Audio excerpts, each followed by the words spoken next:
Hey everybody, Jinza here, and welcome to another week of Small Bytes Plus. So this week we are going to be looking at Stonehearth, a game that's currently in alpha. I have supported this game, I wouldn't say right at the start, but fairly close to the start because it has some really cool concepts about it.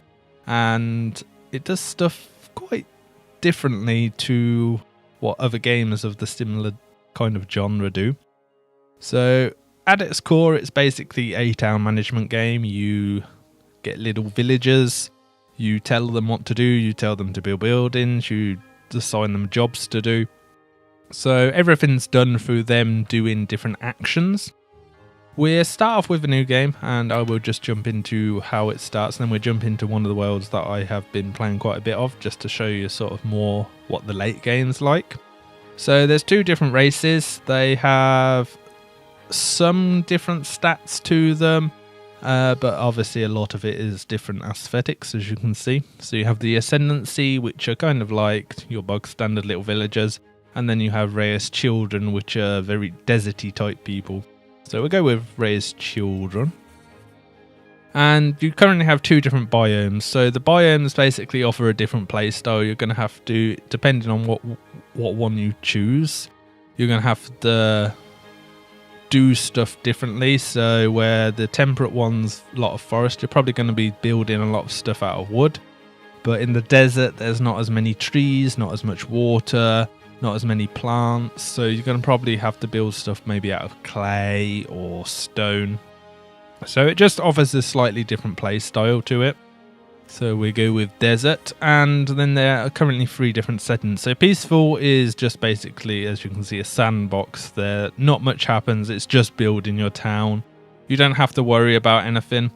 Normal, you get the bog standard monsters come at you every now and again. They build their own little villages, send stuff to raid yours, and there's some quite nice dialogue between different NPC monsters where they demand stuff from you, else they're going to send an army to attack you. And then harder is slightly more difficult monsters. The harder monsters you will eventually face, a lot of the ones that you get in this later on in the game as you get bigger, but it's a bit more of a balanced curve to it, so you won't get like the big trolls and that right off the bat. It'll just be bog standard goblins, and then as your village builds up, they start sending stronger stuff. This is more straight from the get-go, it's going to be hardcore. So it's kind of, you probably want to play on this one if you're starting off, just because it can be quite difficult managing your town and trying to not have all your guys die, because they do die quite fast. So we'll jump into a normal game, and I will just show you some of the basics. So when you get into this, you've got all your different characters that you're going to be starting off with. You will eventually get some come into your town later, but these are your starting guys. As you might see, they have different stats to them. So as you imagine, the heart is going to be their health, how healthy they are, how much health they have got, how many hits they can take. Their spirit is kind of their attacking power and their ability to not get scared when enemies come. And then their mind is kind of like their ability to at jobs. So how they're gonna gain, how fast they're gonna gain experience, how well they're gonna exceed at that job. There's also the ability to create different items. So you may create a chair, but you also may create a fine chair. So there's a possibility of doing that. You can re-roll these, then you can keep re-rolling to get the ones you like. You can't customize their appearance, but you can change their names. So we can call her Tanya's, for example. And then you have 150 gold to start, and you can choose some starting items. I would definitely go for the trapper's knife, especially in the desert, because there's not a lot of food. So being able to assign one of your guys as a trapper straight off the bat, because I believe you need to get a fairly high blacksmith to craft this later on, so you won't be getting a trapper. Or you could do a farmer, and actually, well, you can get a couple of farmers if you so desired. So it gives you an option. You can actually go hardcore mode and not buy anything at all and just gather everything you can, but we're going to go for a trapper's knife, and then we're going to go for embark. So this will generate a random map. The maps, I would say, are not that interesting at the moment. They're currently basically just little pools of water and mountains. It does show you how much life is around the area you're looking at, if you see in the bottom right hand corner. So it shows you how many trees and minerals around. Obviously the minerals are all going to be in the mountain range, and you can always dig down to find those. So I wouldn't worry too much about the minerals. You're more likely just going to want wildlife and obviously from the desert trees, because wood's going to be quite a valuable commodity, at least until later. You can actually re-roll this, but as I said, the maps aren't the most interesting. If you're really OCD like me and wants like the perfect area, you can keep re-rolling. There are also forums where people post different world seeds if you're looking for sort of a specific type of world. As you see, the map is pretty big, but basically your map is just going to be this area that's highlighted. So, you know, it doesn't really matter if all this map's really crap, because this bit's quite good here. So we'll choose here and we'll choose settle. So once you get into the game, you are given the option to choose where you want your settlers to start off. It's definitely worth scouting around the map, because you don't really want your guys going too far out of their way to gather resources at the start, because it's going to take you a long time to build up. So this area is pretty good. There's some mountains, there's some trees. It looks like there might be some food around here. I do believe that is food. So we're going to click and place them down here. And it allows you to call your town something. So we'll call this HywooHearts. Why not? So as you can see, our little guys are ready to go. When you first get into the game, you're going to want to harvest some resources. So you grab one of these, and basically anything that you can see in the game, it can be harvested for certain types of resources. You can get stone from the rocks digging down, or you can get them to mine these little ones, which is always a good play. You know, you need to clear out a space to get a good area to build anyway, so you might as well get them to grab that. I do believe that is food. In the desert, there's not as much food around, but there is some. And then we need to put a storage area down. So the way the storage area works is you just place a tile on the floor. That's actually invisible once you click off of it. It's not there all the time. But as you see, it gives them an area to put their items until later on, when you actually get to build chests and storage crates. And then we can set them off to go do their bidding. So if you can use the different number keys to cycle between speeds. There's currently only a 2x speed in the game. Would be nice to see maybe a higher speed rate, but the days do go pretty fast on the 2x speed, so I don't know if it would be a viable thing.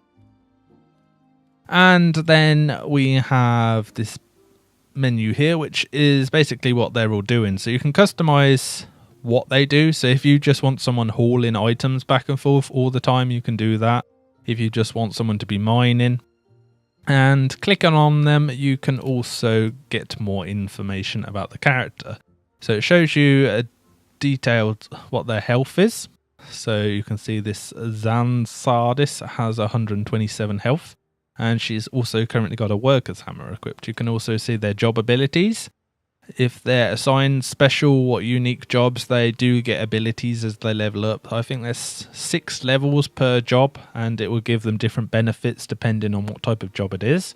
They also have a very detailed attributes as well, so you can actually see what these are. These will grow slightly, not too much. And they are completely random depending on what these stats are on the character. You can also see their morale. So as you can see, this is dependent on if they have buildings, fires, beds, how much food they have. So you kind of want to try and keep this at a good steady rate and steadily increase it.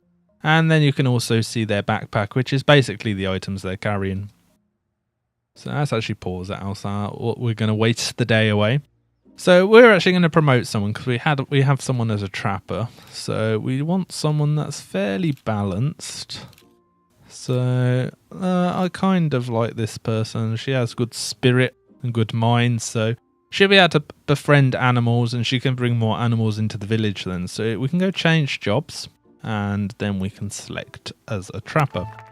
So depending on the different race, depends on the other job they have. So the Ascendancy, they start off with a carpenter, and I forget what these ones are called, the Desert Peoples, they start off with someone that can be a potter. And basically this gives you access to storage and various other items that come in handy for building, like windows and doors. So we'll speed the game up and we'll let them go promote. So they have a cool little animation where they go and grab their item and then suddenly they change.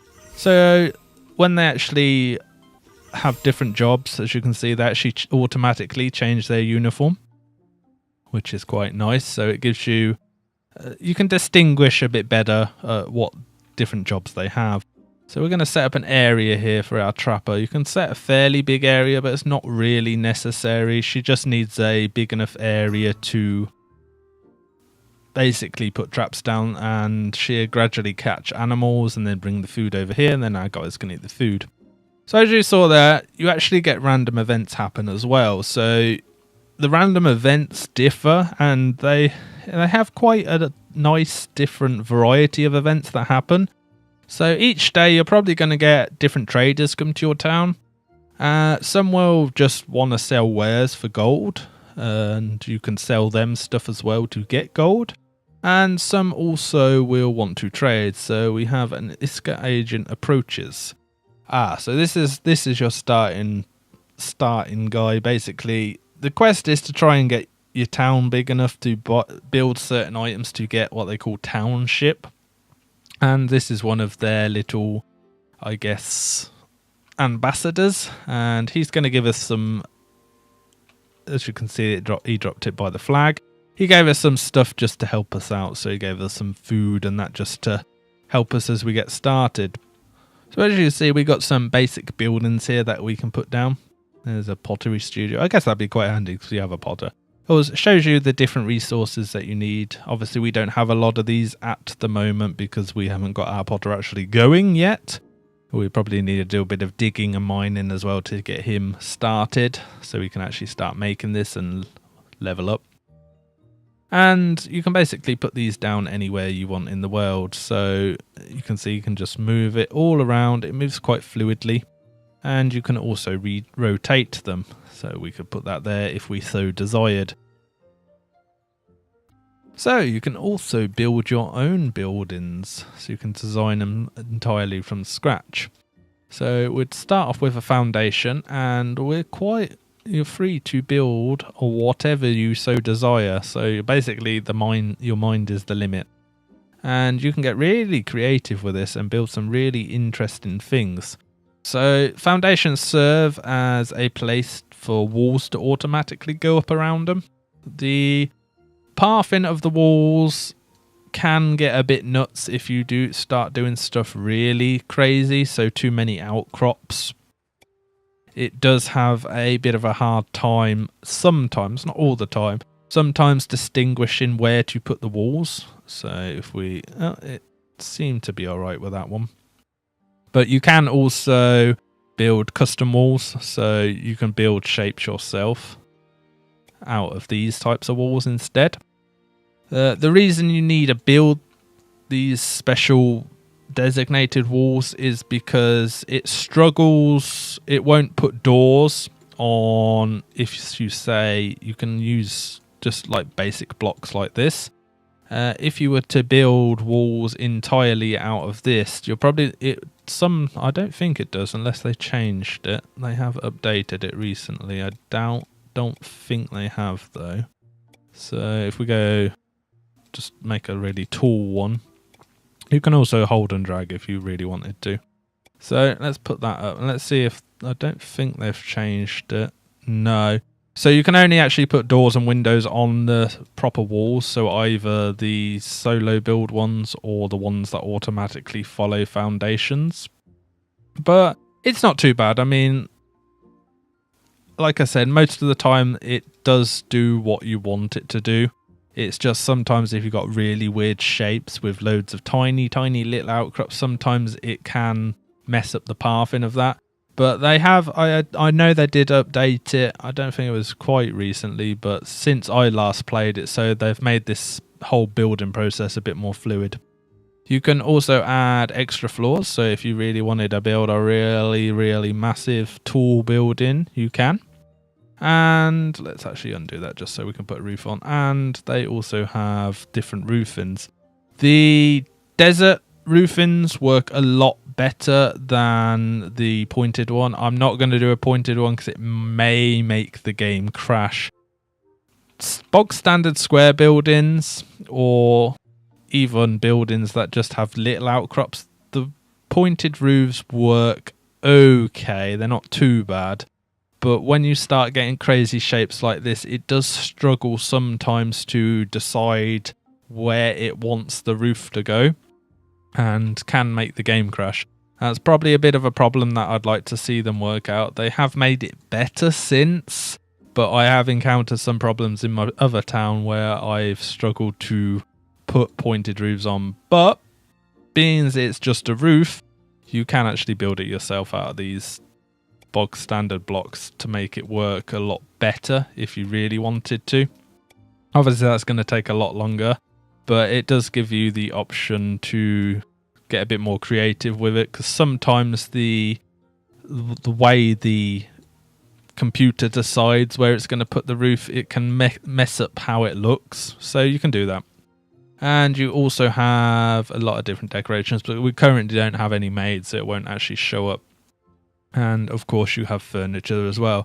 A lot of the time I just put the furniture in after I built the building, but if you want to save a building and have a specific set of furniture inside it, you can go to finish editing and you can actually save this as a template. So I could save this as crappy tester building to show you what to do, and then it will actually save it as a template, and when I go to this I can actually come to the custom ones, which you see I have a lot of different custom ones here, and I can actually load it up and place it back in the world wherever I so desire. This also works well if you want to design a load of buildings and have like your own specific different building set for a town, especially when starting stuff like new maps and that, so you don't have to go back through redesigning them. You already have the designs that you want to do and just got to place them.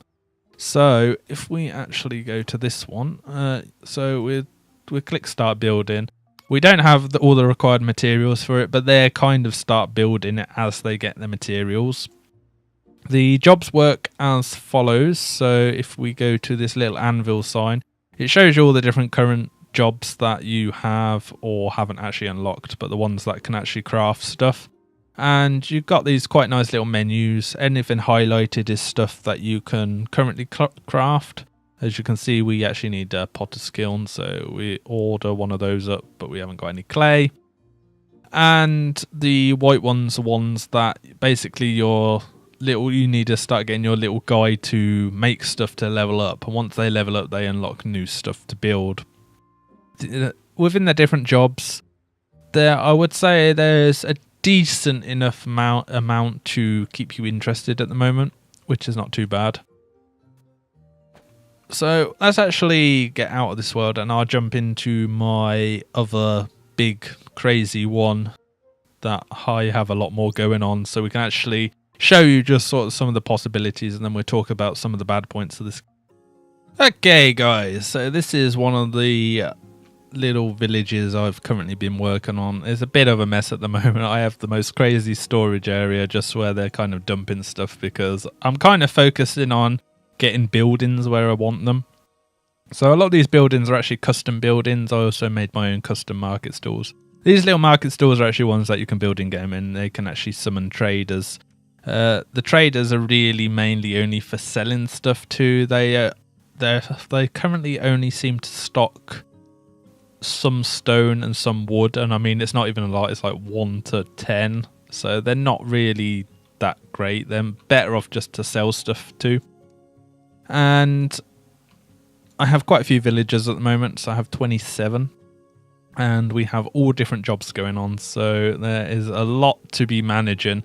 We also have you can set up little parties, so you can get different. Let's actually go to different jobs just so I can show you. So as you can see, there's different basically skill tree branches. So once say a stonemason gets to a certain level, they can actually become a potter. For the Rayas children, it's actually the other way around. So it depending on what your race is, depending on what this looks like. You can basically promote soldiers. So you can promote your little Hearthlings to become soldiers, and they can actually become archers or knights later on as well. And you can set up little parties of these to patrol around, and you can also give them different patrol areas. So if you want to protect, say, like my little entrances here, if I wanted to protect this specifically, I could actually set a little guard path here, and my guys will actually come here and just guard this place. They still go off to eat and that, so you don't have to worry about them starving to death over here and, you know, having to manage them. Because the Hearthlings do tend to... They are programmed quite well to handle multiple things, so they will go build, say, a house, and as they get hungry or tired, they will actually leave that job and then come do what they want to do and then go back to it again. There is some problems where this one, I actually had to cheat this building in because I had problems with them building it. I assigned them to do too many things at once, and basically they left it and never came back to it, so it was only ever half finished. I actually had to destroy it and cheat it in, because there is a console if you really so desire. I tried not to use that because it does make the game a bit boring else if you're just cheating everything, but there is a console if you do encounter problems, because obviously, like I said, this is alpha. It does have its issues. The development of this game has been, I would say, to start off with, it was quite slow, but it's picked up in the last months. So I did play this game. I stopped playing this game probably about 4 to 5 months ago, because I tend to do that. I play games a lot, and then if I've sort of run out of content on it, I will come back to it later. So we'll talk about when I played it 4 months ago. So there was a lot of problems when I played it 4 months ago. The Hearthlings couldn't build complex buildings like this. They would struggle to really do them, and they would get to a certain stage of them and just leave them completely. That has been rectified now, which is nice to see. They, for the most part, other than this one, they've built quite literally everything around here. It does take them some time unless you have loads and loads and loads of Hearthlings. Even with, how many actual workers have I got that build? 1, 2, 3, 4. I currently have 5. I think a couple of these other different, as you can see, the masons and the potters actually build as well.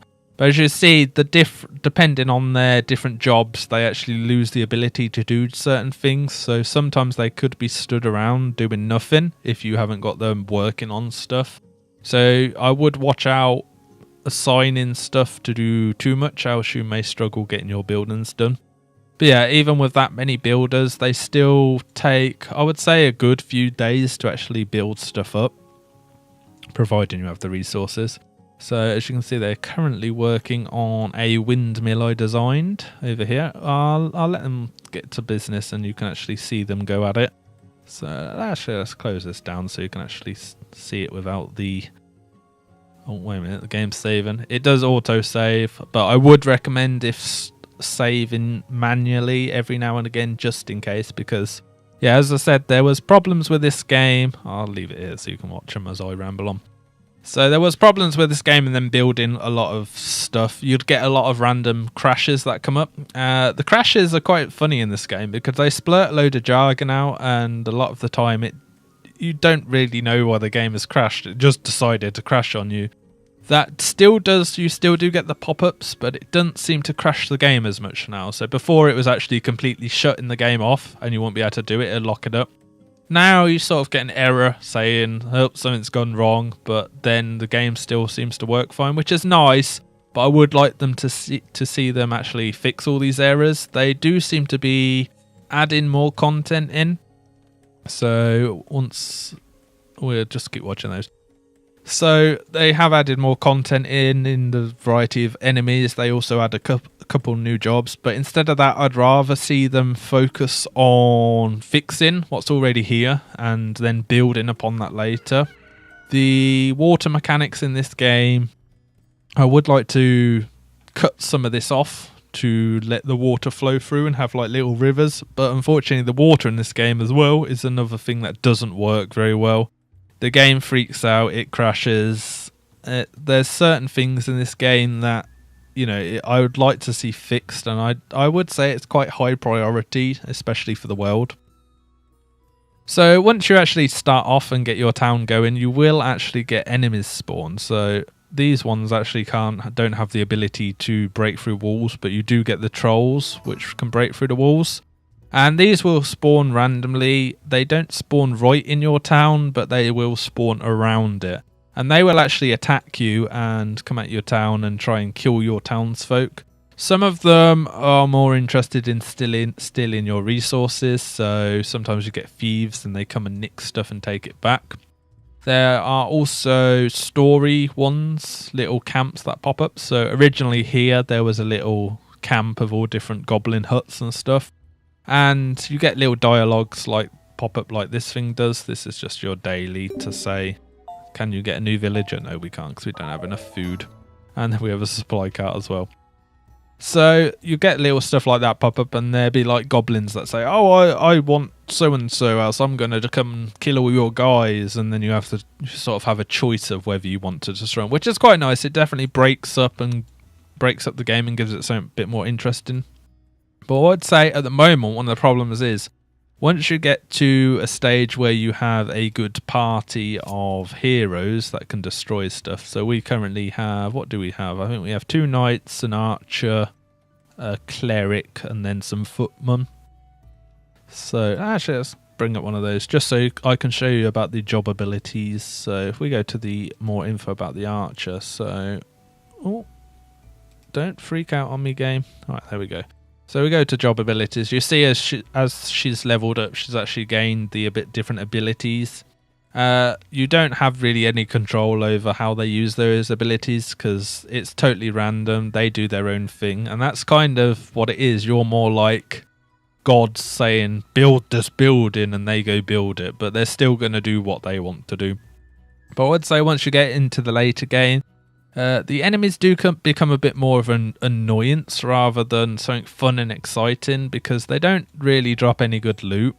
They also don't really serve too much of a challenge. Some of the waves with the trolls can be a bit harder because they can take a bit longer to take down. But I mean, I've only got a party of 7 people and I could send them out and keep decimating stuff. As you see, the NPC enemies do actually attack different kinds of enemies, so they actually just destroyed that little crypt thing there. So actually, yeah, we actually have a really nasty wave of stuff coming in now, so I will assign my guys to send out and do it. It's good to have pre-warning of stuff like these coming in because if your patrol route's too big, so my patrol route is I just let my guys wander around because I'm not too worried, but these guys, they can actually maybe pick off a couple of your workers, which can be quite annoying. But yeah, I would say once you get to these higher levels that the enemies don't really serve too much of a challenge. They're just a bit more annoying than anything. So I'd like them to see them add, but maybe a bit more variety. Maybe have the actual enemies actually build up a big town and then send stuff at you as well. Because the little towns they do build up occasionally are not really anything major. As you see, it was just that little area there and they just had some little huts. So it doesn't really serve too much of a challenge. So then when the later game comes, it just kind of is just a town building game then. There's no real adventure aspect to it. I would also say the worlds are maybe a bit bland. There's not too much going on with them. There's not really too much reason to explore out of the town you're doing. You know, there's no point me going exploring over this way because I'm probably not going to find anything. You also have the ability to dig, so you can dig out caves. You could actually have a whole village inside the caves and you can dig it down. But the digging inside the mountains and that, other than resources, there's not really much to it. It's just another place to build. So I'd like to see them maybe add a cave system to the game, and maybe you can actually send your little Hearthlings to go explore those caves. So as you can see when I brought up this menu, that you actually have some good control over your party of people, and you can actually assign different parties as well. So it'd be nice to see a bit more revolved around this. So you can actually go exploring and adventuring, and if you do so, you know, there's good rewards. It's like these crypt things. You'd think you'd be able to go inside those, but you can't. You send your Hearthlings over here, they just destroy it all, and that's it. It won't spawn any more skeletons anymore. But it'd be nice to see something maybe that you could go into like a mini biome and there'd be like bosses and stuff. They do have plans to add bosses. I don't know if there's actually one in the game at the moment. I don't think I got my town big enough to experience it. But there's only a few types of enemies that will actually try and destroy your towns. But I think that definitely gives you a bit more... Oh, come on, come over this way. Come back to town, please. It gives you something to work for, something to defend. I think defending your town is one of the more interesting aspects of this game. It does have a fairly good looting system as well. But I would say, as the game currently is, it's definitely something to watch unless you're really, really into this sort of thing. I mean, if you're into the whole building aspect, you're probably going to enjoy this a lot because it is quite rewarding and quite relaxing, quite fun, quite's too much. But yeah, it's quite nice to build up your town, and you know, I enjoy doing that. It's something I can just pop on and just have a bit of fun with. Have a new idea for a building, be like, oh yeah, I want to build this here or build that there. But as for the actual combat and what's going on with the invading and that, you may get a bit bored of just what it offers at the moment. I would also say the price point is quite expensive. I think it's like £19, which for an alpha game that has taken quite a while to develop to the stage it is and what it offers at the moment, I would say it's quite on the pricey side. I think there's definitely better games out there. But I mean, if they get all the kinks worked out, all the different bugs that pop up, maybe some more variety to the worlds. I mean, the worlds look pretty. There's just not a lot going on with them. So, you know, there's not really a lot to be doing other than building. Is it worth £20 at the moment? I wouldn't say it is. Would it be in the prospect of stuff they want to add with all the different new jobs, the new monsters?